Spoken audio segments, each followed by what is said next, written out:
Did money feel different for you before you moved, or was it just me? Because for me, money stopped being mathematics and numbers and it started being emotions. And I was not really prepared for that.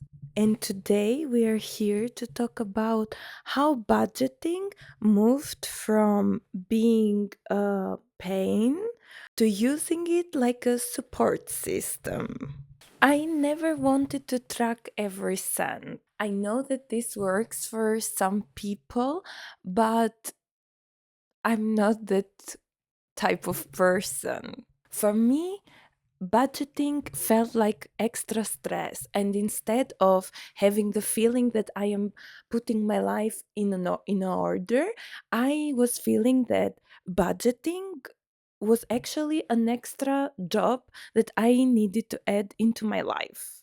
And to be honest, I avoided budgeting for very long time. Not because I didn't care how I was spending my money, but just because it felt too restrictive and honestly a bit scary.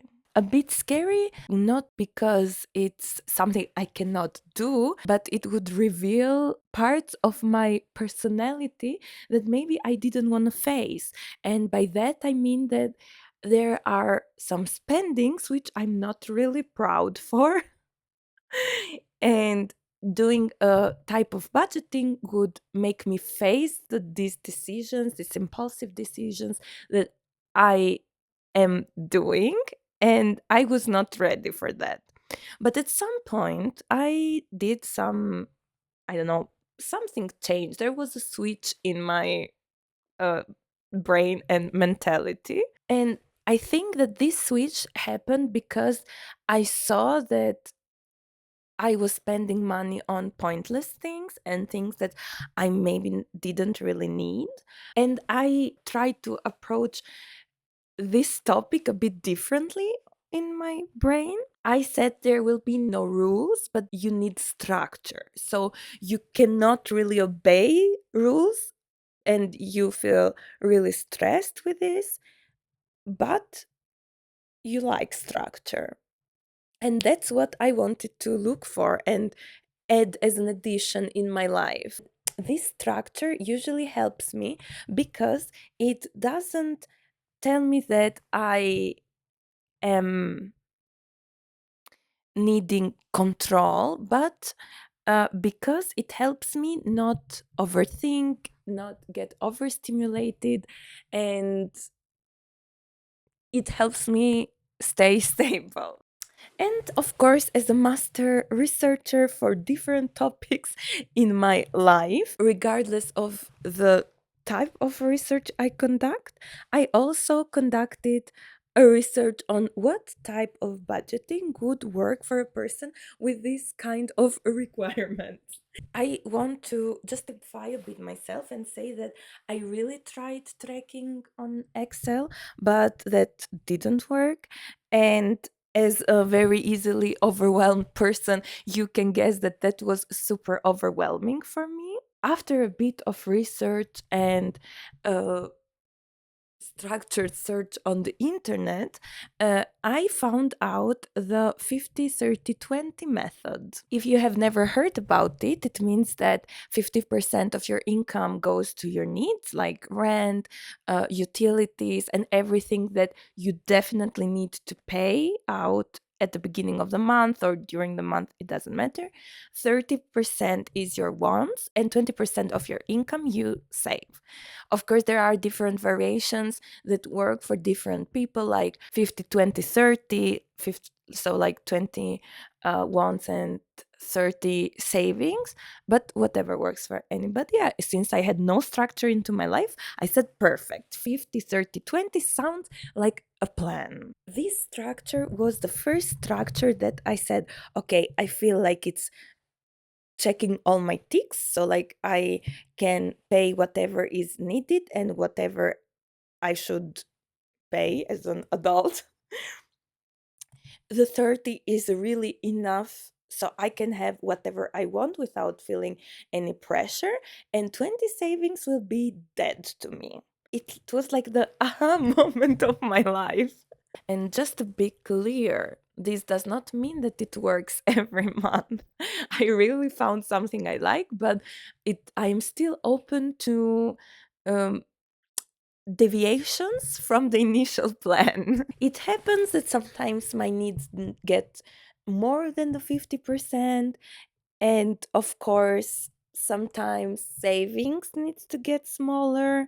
And what can you do? That's life. You might get locked out of your apartment, so you haven't calculated that, right?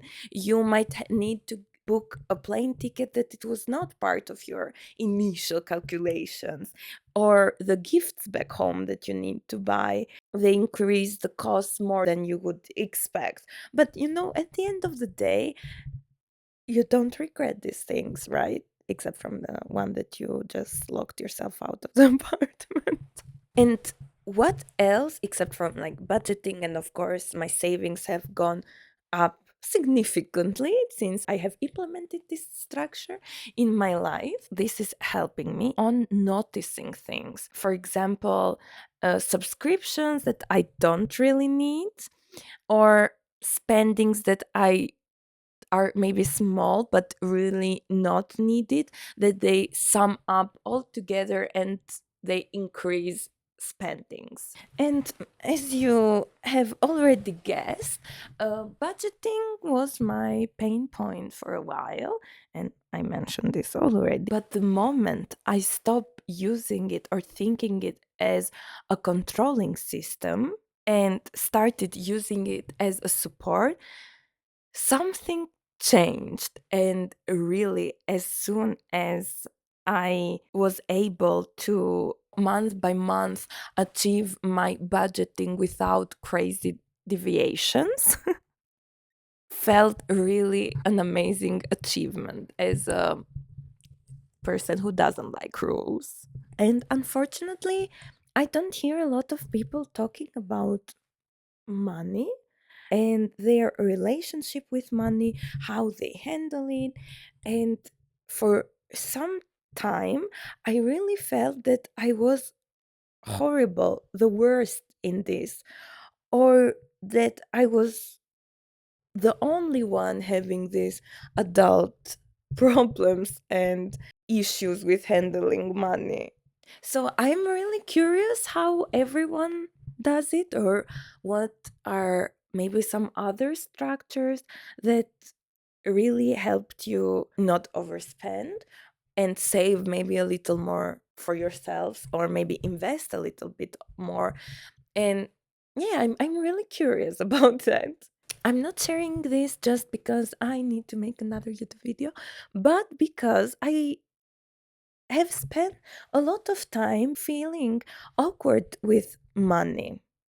And maybe you're feeling the same. And I just want to say you're not alone. That was my take for how the worst budgeter that I know ended up budgeting, saving, and being happy and fixing my relationship with money. Almost. So, yeah, that was it for this time. See you next week.